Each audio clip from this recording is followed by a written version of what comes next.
Magandang hapon po sa ating lahat. Bilang paghahanda din sa ating gawain mamaya ng banal na hapunan, ang layunin ko po ay makapagbigay ng mensahe upang mapalalahanan tayo at mahikayat tayo sa ating pagtuon at pananaw sa banal na hapunan. Alam niyo po sa ating bayan, ang ating bayan na Pilipinas, tayo mga Pilipino, hindi na tayo dapat na nabibigla o di ka nagugulat pa pag meron mga protesta. Napakarami pong mga protesta kaliwat kanan, protesta sa maraming bagay at sa lahat na lang ng bagay. So dito po tayo kilala bilang mga Pilipino, mahilig tayong magprotesta. At masabi nga natin na anuman yung mga rally o di kaya mga strike na ginaganap sa ating bayan at ang mga pagtitipon ng napakarami ay apektado ang lahat ng tao. Regardless kung pro ka man o anti ka do sa protesta na iyon, ikaw ay apektado sapagkat nararanasan natin ang traffic. Walang masakyan at nahuhuli tayo sa mga lakarin natin na sa ibang bagay naman ay gusto natin na may mga protesta na ganyan sapagkat nawawalan ng pasok either sa school o sa trabaho. Ngunit ang makikita natin dito is isa sa sabihin natin peculiar na bagay sa mga protesta ay yung mga tao na nandoon sa mga rally. Nakakalungkot lamang sapagkat pati mga tao na hindi dapat naroon ay naroon. Mga tao na hindi nila naiintindihan kung ano yung kanilang pinoprotesta ay naroon din. Pag tinatanong nga sila ay hindi nila nasasagot o ano yung laman ng kanilang pinaglalaban. At nabanggit ko nga yung mga tao na hindi dapat naroon. Mga bata, mga sanggol, mga ina, mga buntis na ina, at pati nga rin po yung mga matatanda at mga baldado ay naroon nakikilahok sa pagpoprotesta. So masabi natin na talagang magulo ang isang protesta. Ngunit sa maraming bagay, hindi lamang po sa political o economic o naman yung flavor ng protesta na yan, pati rin po sa mga aspeto ng relihiyon ay nakikita rin natin ang halo-halong mga bagay. Ang mga tao na may iba ang pagkakaunawa sa kanilang ginagawa, mga tao na hindi naunawaan ang kanilang ginagawa, at mga tao rin na hindi dapat naroon sa kanilang mga ginagawa. Ito rin makikita. At walang iba rin siguro na makikita ito sa banal na hapunan. Ang ating Panginoon ay nag-iwan sa atin ng dalawang ordinansya, ang bautismo at ang banal na hapunan. At ayon nga sa ating confession, sabi doon, to be observed in His church to the end of the world. So ito yung magpapatuloy na gagawin at gagampanan na isang lokal na iglesia hanggang sa huling panahon. At ang mga nakikilahok nga dito sa mga ordinansya na ito ay dapat may maliwanag na konsensya at pagkakaunawa kung bakit nila ginagawa ang banal na hapunan. Dapat meron silang clear understanding at maliwanag yung kanilang conscience sa kanilang pagpaparticipate sa Lord's Supper. Sapagkat dapat nga tayo nakikilahok sa banal na hapunan sapagkat we are grounded in Christ.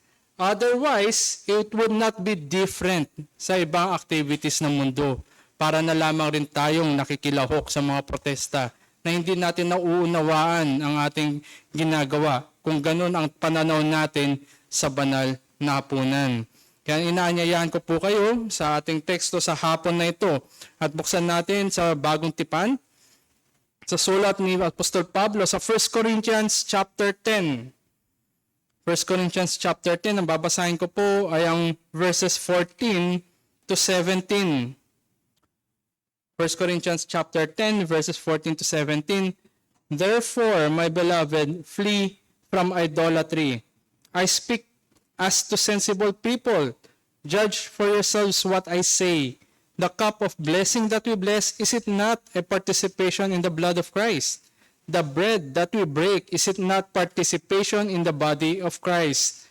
Because there is one bread, we who are many are one body, for we all partake of the one bread. Ito po yung teksto natin sa hapon na ito. At samahan niyo po ako at tayo po nga po yung humingi ng katalinuhan at gabay mula sa itaas.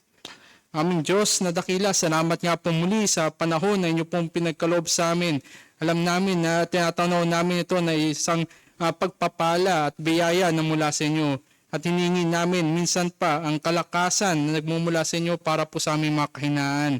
Hiningi rin namin ang inyong pong presensya na tunay nga maranasan ng bawat isa at maituon kami muli pabalik sa inyo pong salita. Nawan dalangin namin, Panginoon, ay magamit po ang lahat na aspeto ng pangangaral at pagpapahayag ng inyong pong salita para po sa kabutihan at pagtawag sa inyo ng mga wala pa po sa inyo. At makita namin muli kung ano pong ginawa ninyo para sa amin sa pagpapaalala ng banal na hapunan mamaya. Sa ngalan ni Jesus.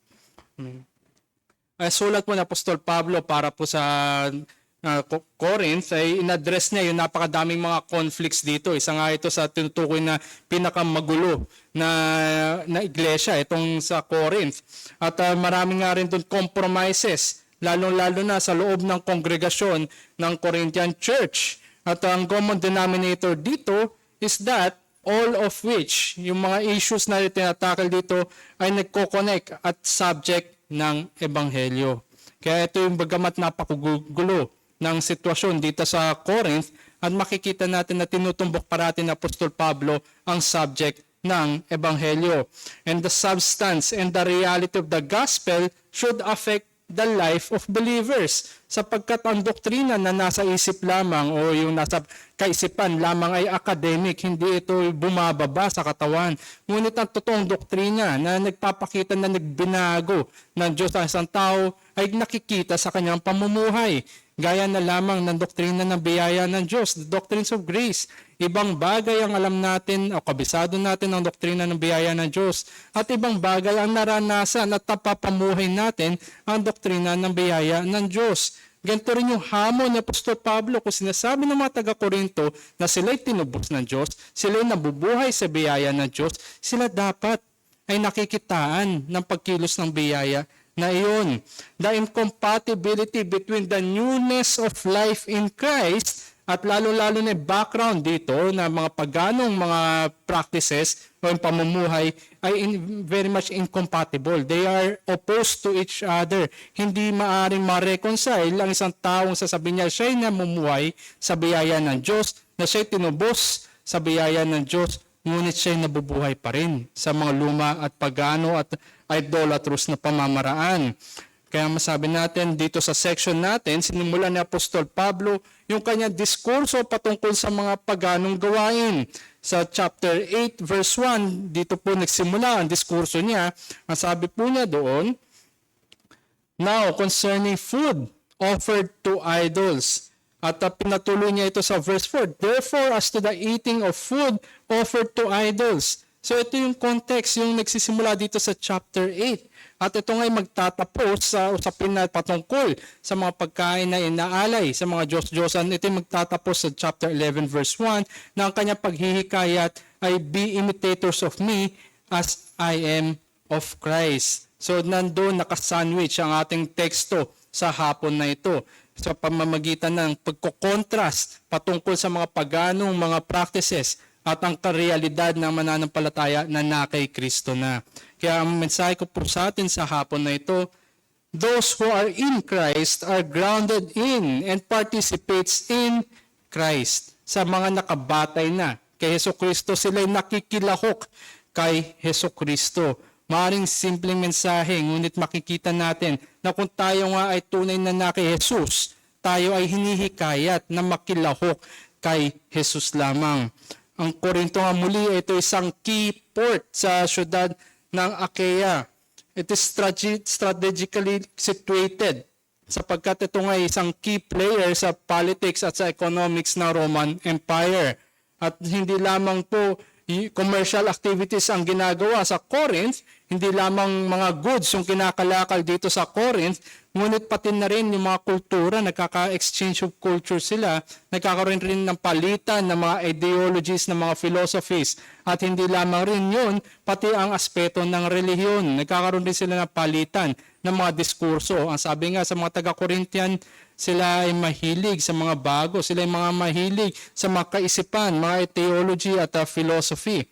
So it is with this background that those who are in Christ should avoid behaviors that would destroy a fellow believer. Sapagkat sa pagpapalitan, kinakalakal yung mga kaisipan, sila ngayon ay maaaring nakaka-absorb, nakakatanggap, at hindi nila namamalayan na nagpa-practice na rin sila ng mga bagay na kontra sa isang pagiging mananampalataya. Sa chapter 8 verse 11, nabanggit nga doon, chapter 8 verse 11, and so by your knowledge this weak person is destroyed, the brother for whom Christ died. Nagiging sila ngayong katitisuran sapagkat ang kanilang pagkilos ay hindi naaayon sa ebanghelyo, o di kaya masabi natin sa mga mahihina o mga hindi pa ganun kalawak yung growth sa ebanghelyo sa pananampalataya.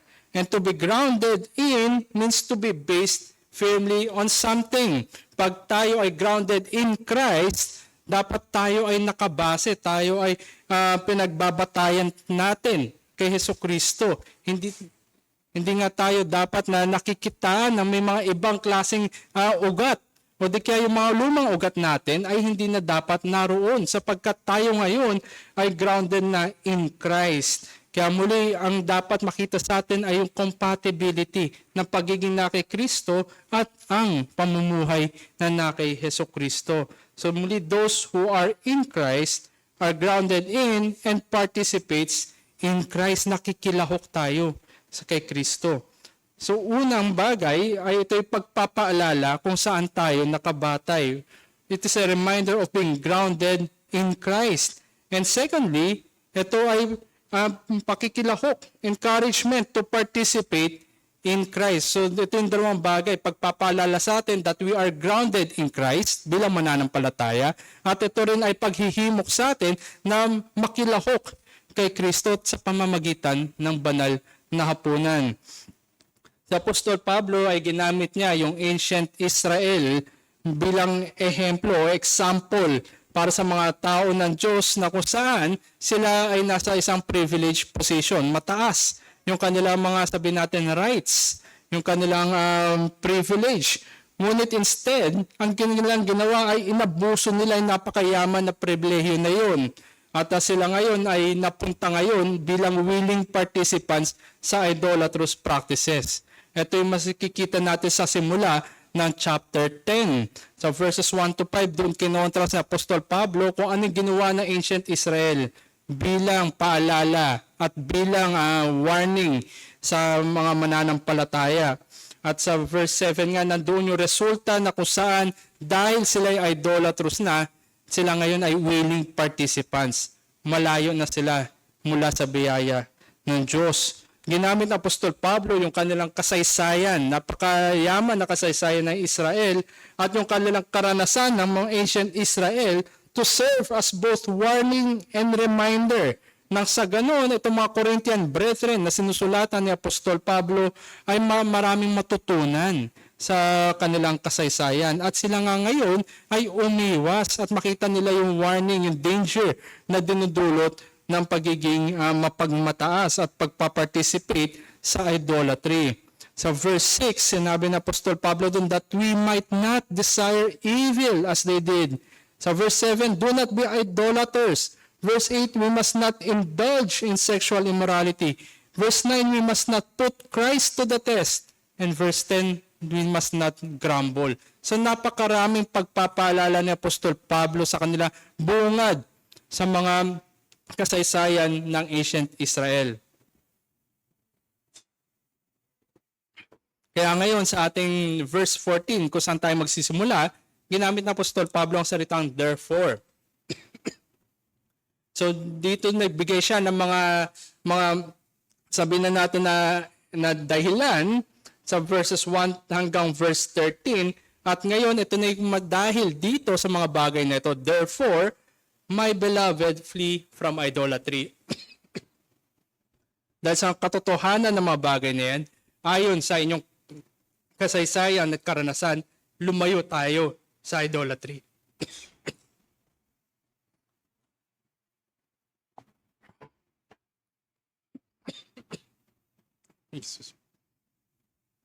So kinonek ni Apostol Pablo yung kanilang kasaysayan, yung naganap sa ancient Israel patungo ngayon dito sa Corinthian brethren. Nakita nila mula sa kanilang history kung ano yung nangyayari. At ngayon ay naging babala ito. It serve as both warning and reminder kung ano ang mangyayari sa kanila at huwag nila naggawin.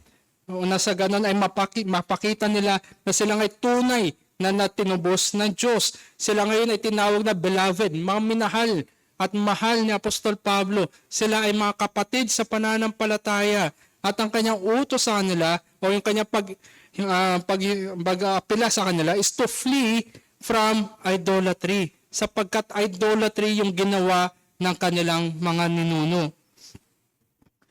And I speak to a sensible people. Pagkat ang mga Korinto nga ay matataas yung kanilang antas ng kaisipan o sinasabi nila sila ay very sensible. Sila ay matalino, sila ay nagpapalitan ng mga filosofiya. Sila ay nagkakaroon ng mga diskurso sa iba't ibang bagay. Kung kayo ay mataas ang inyong pagtingin sa inyong mga kaisipan, now let us be sensible. Magikang sensible. Kung totoo ang mga bagay na ito at ikaw ay pinapanawagan na umalis, lumayo sa mga bagay na yan, then exercise your judgment. Ito yung hamon ni Apostol Pablo sa kanila na isang mga lahi o isang mga grupo na tao that takes pride in intellect. Use your intellect, kumbaga. Kaya makita natin dito mga kapatid that those who are grounded in Christ have been severed from their pagan past. Kung tayo ay tunay na kay Kristo, ay dapat nailayo na tayo, naputol na yung ating kaugnayan mula sa mga paganong nakaraan. Kagaya nito ng pagpapaalala ni Apostol Pablo sa mga taga-Korinto, na bagamat ganon kayo dati, na bagamat ganon yung kasaysayan ng inyong mga ninuno, at bagamat ganon yung makikita natin sa ancient Israel, kayo na tinubos na ng Diyos ay dapat wala na o inailayo na, naputol na simula sa mga paganong nagdaan. Sila tinubos mula sa pagkakaalipin at hindi na kayo dapat pang bumalik sa kasalanan. Kayo ngayon dapat na naglilingkod sa Panginoon at tagapagligtas.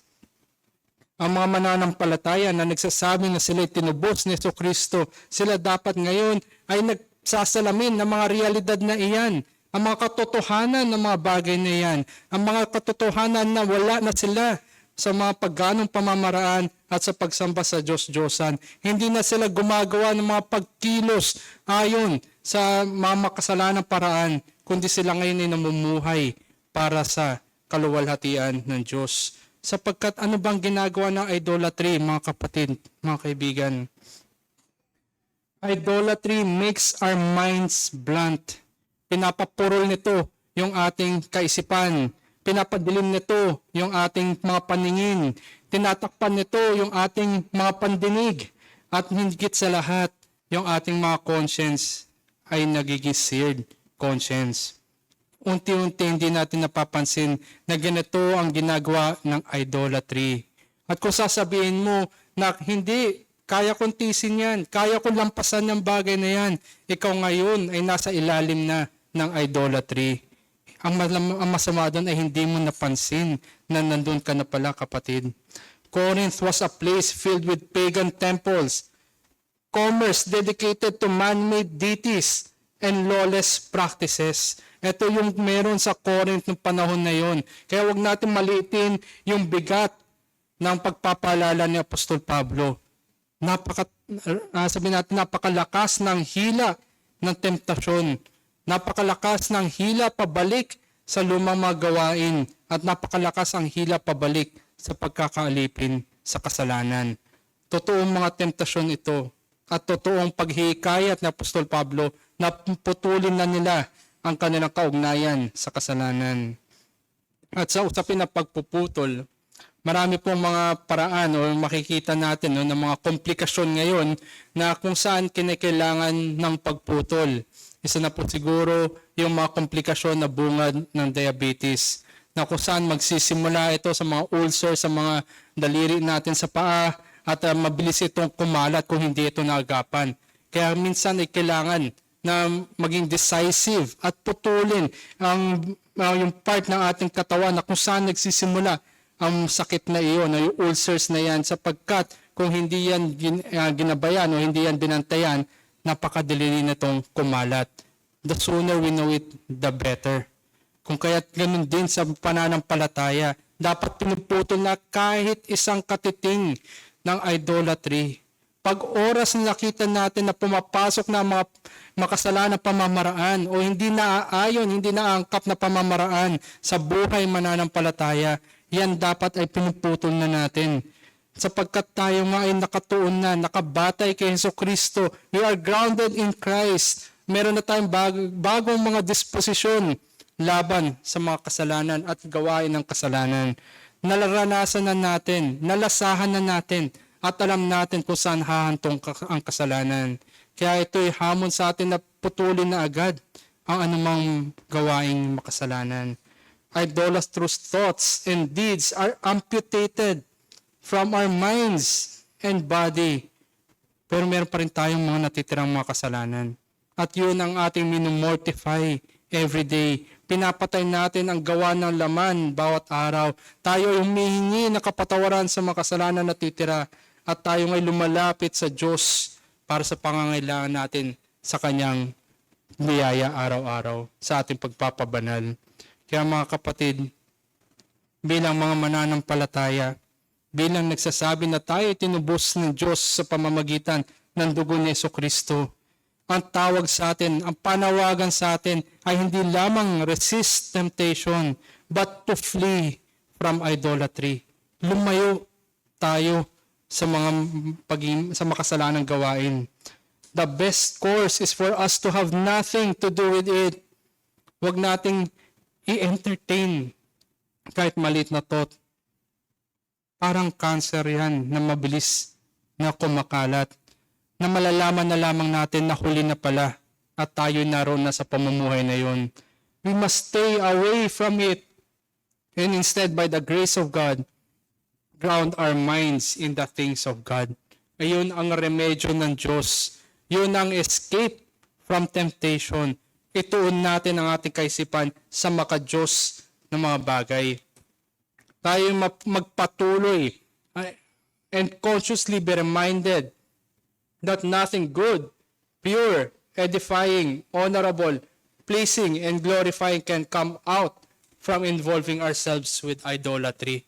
Walang uusbong na magandang gawain dyan. Walang uusbong na nakakabigay parangal sa Diyos sa gawain ng idolatry. Walang uusbong na nakakabuti sa kaluluwa mula sa gawain ng makasalanan. We belong to the new creation. At kung ikaw nga ay tunay na tinubos ng Diyos, ikaw ay nasa bagong sanilikha na, bakit babalik ka pa at yayakapin ang mga bagay na ganyan? Kaya maging maingat tayo sa ating pamumuhay, hindi kagaya ng ancient Israel na ginamit ng Apostol Pablo bilang magbigay ng warning at na reminder sa mga taga-Korinto. Tayo rin ngayon, mas marami tayong temptasyon, mas marami tayong napakadali natin na mag-under the radar na nabubuhay na pala tayo sa kasalanan. Yan ay maging babala at pagpapaalala sa atin na ang buong dulo ng idolatry ay ang ating pagkawasak, kagaya nila. 2 taon nakaraan ay nagkaroon ng tanyag o popular na sabihin natin medical breakthrough sa buong mundo. At ang sentro ng usapin na ito ay isang tao na ang pangalan niya ay si David Bennett. Si David Bennett ay namamatay na, meron siyang heavy disorder sa kanyang puso at kinakailangan nga niya ng heart transplant. Bagong puso ang kanyang kailangan. At ayon nga doon sa mga expert dito sa cardiology sa Maryland Medical Center, ang maring pwede lamang daw na makatulong sa kanya ay heart transplant mula sa baboy. So yung puso ng baboy ang gagamitin para dito kay David Bennett. The surgery took place January 7, 2022. At first, successful naman at na-incorporate yung puso ng baboy dito kay David Bennett. The pig's heart was transplanted into his chest and Bennett survived the operation. And once connected to his circulatory system, the heart from the pig started beating. So tumibok na, nagpapump na yung dugo at umiikot na ulit sa katawan nito ni David Bennett. Ngunit 2 buwan matapos ang operasyon na ito, siya namatay. At ayon nga sa autopsy, sa report, ang sabi, it did not show evidence of rejection but contains evidence of DNA from porcine virus. So yung sakit na para sa baboy na inaroon natagpuan sa kanyang katawan. So, bagamat umikot yung dugo, nagbeat yung heart ng baboy sa kanyang katawan, ang ikinamatay niya ay ang sakit na para sa baboy, na dapat ay wala sa tao. Ganun ang kasalanan, mga kapatid, mga kaibigan. Bagamat sa tingin mo okay ka lang, nagbibit, nagpapump ang dugo na umikot sa iyong katawan, pero hindi mo alam, may dala-dala na pala yan. At hindi magtatagal, ikaw ay lalamunin yan. To be grounded in Christ means that our heart of stone was removed. Tinanggal na, ito yung pinalitan ng puso na laman, malambot, tumitibok para sa Diyos, at gumagawa tayo ng mga gawain na kakalugod sa harapan ng Diyos. At higit sa lahat, tayo ay nabubuhay para sa Diyos. Ito yung heart na kailangan natin. Ito yung puso na maaring pwedeng tumagal, na magpawalang hanggan. At naroon ang pananahan na banal na spirito na sa ganun ay tayo kumikilos para sa isang buhay na nakakaluwalhati sa Kanya. Hindi tayo nagdadagdag ng anuman na maaring para sa ating sarili. At hindi tayo naglalagay na isang bagay na maaring kumalat sa ating katawan at kaluluwa palayo sa Diyos. You are made truly sensible to the beautiful aroma of the things of God and despise the stench of sin. Ito ang description na salita ng Diyos sa kasalanan. Mabaho, decayed, nabubulok, na dapat iwasan. Tayo dapat, kung tayo mga tinubos ng Diyos, ay naaamoy natin ang kagandahan ng naki Jesus, ang kagandahan ng buhay na magpawalang hanggan. At tayo ngayon ay dapat lumalayo na sa mga bagay na kasalanan. We are now made sensible. At gamitin natin yung senses natin para lumayo sa kasalanan. Claiming that we are sensible to the consequences of sin, ngunit meron ba tayo, maging totoo tayo sa ating sarili, maging mapanukat tayo sa ating sarili na meron ba tayong mga kasalanan na inaalagaan pa rin. Kahit sinasabi natin na tayo ngayon may bagong puso na, pusong laman para sa ating Panginoon. So, nandoon ang ating pagiging grounded in Christ. Meron tayong bagong puso na tumitibok para sa Panginoon.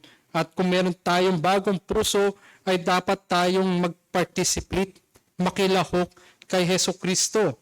Since believers are grounded in Christ, Paul now issues questions. Nagtatanong ngayon si Apostol Pablo. Sa verse 16 ng ating teksto, the cup of blessing, the bread that we break. Dalawang bagay yung kanyang pinakita o pinut forward. The cup of blessing and the bread that we break. Ito'y clear references sa Lord's Supper sapagkat pinutuloy niya sa teksto, is it not a participation in the blood of Christ and in the body of Christ? The cup of blessing, is it not a participation in the blood of Christ? The bread that we break, is it not participation in the body of Christ? Lahat yan ay binafunnel tayo papunta doon. Kung tayo ay na kay Jesucristo, na tinanggal na natin yung mga paganong gawain, mga makasalanang gawain, isipin natin ano ang magagawa niyan at ano yung mga ihahalo niyan sa pakikilahok natin sa katawan ni Jesucristo. If those two questions were raised by Paul are answerable by yes, na totoo tayo ay magkasama, tayo ay nagpa-participate sa dugo ni Jesucristo at tayo ay iisa sa tinapay at sa katawan ni Jesucristo. Kung yes ang sagot mo dyan, kapatid, sabi sa verse 17, because there is one bread, we who are many are one body, for we all partake of the one bread. Bagamat marami tayo, ngunit isa lamang ang katawan ni Jesucristo. It underlines the unity of the community of believers as we are being regarded as one body of Christ. Isa lamang tayo. At kung ang isa sa atin ay magdadala ng anumang makasalanang gawain sa harapan ng Lord's Supper, isipin na lamang natin kung ano pwede nitong magawa sa buong katawan ng ating Panginoon. Participating in Christ, we enjoy fellowship with Christ, continue in Christ, and cannot and should not participate in idolatry. Ang banal na hapunan ay nagpapakita na tayo ay iisa sa kanyang harapan, na tayo ay suri sa ating sarili na tayo tumalikod na at pinutol ng ating kaugnayan sa mga makasalanang gawain. At tayo ngayon ay dapat lumalapit sa banal na hapunan na may maliwanag na pagkakaunawa at maliwanag na conscience sa kanyang harapan. The bread and wine are signs that signify present participation in the present benefits obtained by the body and blood of Christ. Ito yung napakahalagang kasangkapan ng biyaya para sa atin. At makita natin, wag natin maliitin muli ang panawagan ng banal na hapunan na tingnan natin tayo mag-evaluate na kung saan ang ating kaluluwa. When a believer drinks of the cup, that person binds himself to Christ. The same is true with the bread. Ito yung public confession na sinasabi natin na tayo nga ay totoong tinubos at nagpapatuloy na mamuhay kay Hesukristo lamang. Sinasabi natin yan publicly at pinapakita natin sa bawat isa na ako nga, na tayo nga ay namumuhay para kay Hesukristo. Isang malaking kababalaghan kung ang isang kasama natin na magkikilahok sa banal na hapunan ay namumuhay pala sa kasalanan. Sabi nga ng ating Confession of Faith sa chapter 30, paragraph 7, outwardly partaking of the visible elements in this ordinance, do then also inwardly by faith, really and indeed, yet not carnally and corporally. Hindi ito ginagawa para lang masatisfy ang ating mga tiyan. Hindi ito ginagawa para lang mairaos natin ang ordinasya ng Panginoon. Kundi ito ay panawagan para maging mapanuri tayo kung tayo nga ba'y tunay na kay Jesus. Ang panawagan sa atin ay maging masusi, maging makiingat sa pamumuhay na hindi nakakabit sa anumang mga kasalanang gawain. Let us be conscious and cautious mula sa mga malilit na bagay sa ating buhay hanggang doon sa mga nitty-gritty, mga detalyadong aspeto ng ating pamumuhay. At kung meron pa nakikita sa atin, nariyan parati ang pinto ng Panginoon na tayo lumapit sa paghingi ng kapatawaran. Tayo ay pinapanawagan din sa pamamagitan ng banal na hapunan na lumapit sa Kanya, mag-depend lamang sa Kanyang biyaya at magpatuloy lamang rin sa Kanyang biyaya.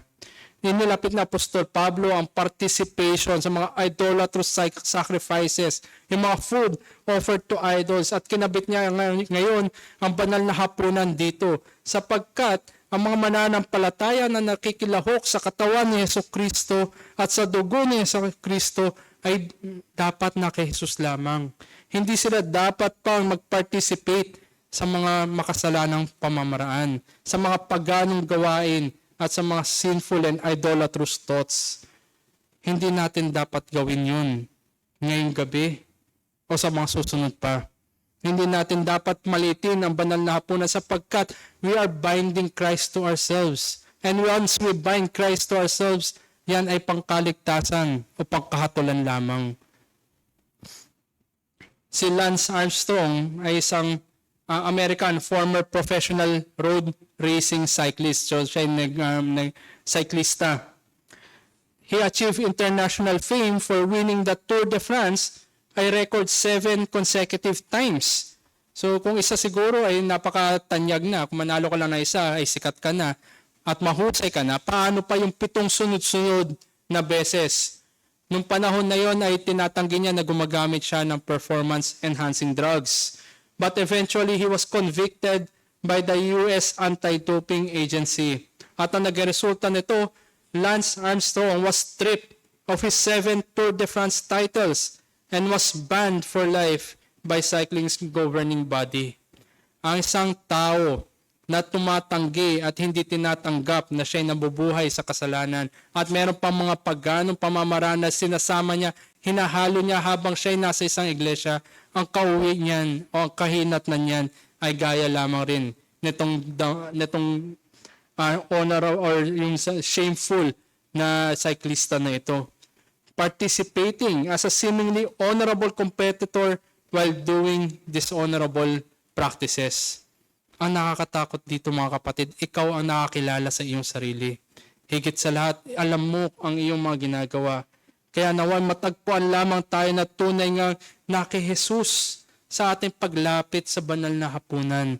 At muli, yan ay pagtawag din ng kahatulan sa iyo kung wala ka sa ating Panginoon. O kung ikaw ay namumuhay contrary sa binigay na katubusan sa pamamagitan ng katawan at ng dugo ng ating Panginoon.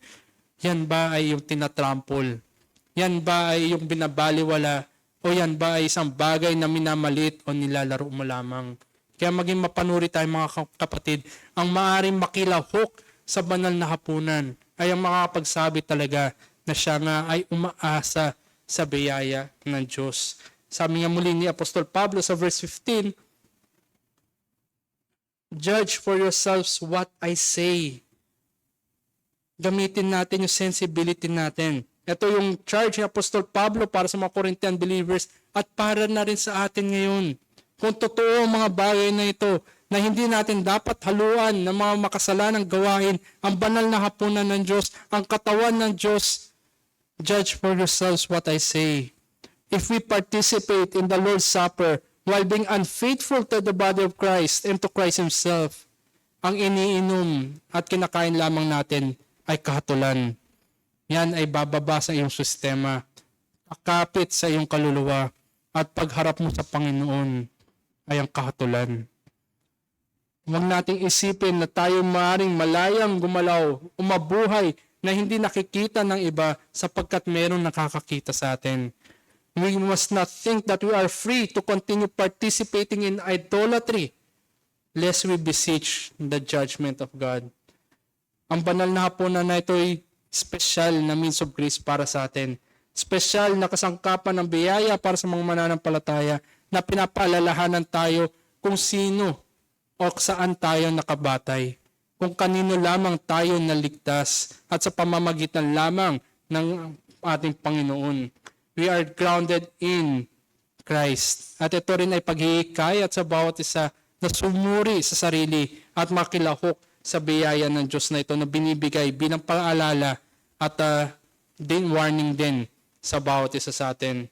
Kaya tanggapin natin ito knowing full well na unawaan natin ang bigat ng katubusan na kailangan gawin ng ating Panginoon. Kailangan maging maliwanag rin sa atin ang bigat ng kasalanan na ating ginawa at ang maging maliwanag sa atin na ang lalim ng pagmamahal ng Diyos para tayo tubusin. Ngunit kung wala ka pa kay Jesucristo, ikaw ay parating patuloy na namumuhay sa iyong kasalanan, na hindi mo dapat na makita na okay ka lang, na hindi mo dapat tingnan na hanggang dito lang ako, kundi ito ay pagpapaalala muli na may katubusan na pinapahayag sa iyong harapan at ikaw nga ay tinatawag na makilahok sa katubusan na naki Kristo lamang.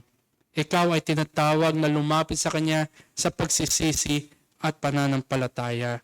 Ikaw ay tinatawag na maging bahagi rin ng isang lokal na iglesia na nakikita ang maliwanag na paggawa ng Panginoon sa buhay ng mga mananampalataya.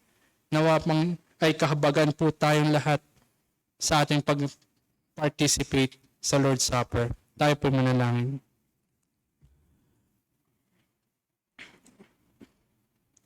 Aming mahabaging Diyos, kami nga po ay lumalapit sa inyo, nagsusumamo muli ng inyo pong paalala at inyo pong reminder sa amin at ng dangers na kung kami ay magpa-participate ng malayo sa inyo o kami ay namumuhay sa makasalanang paraan.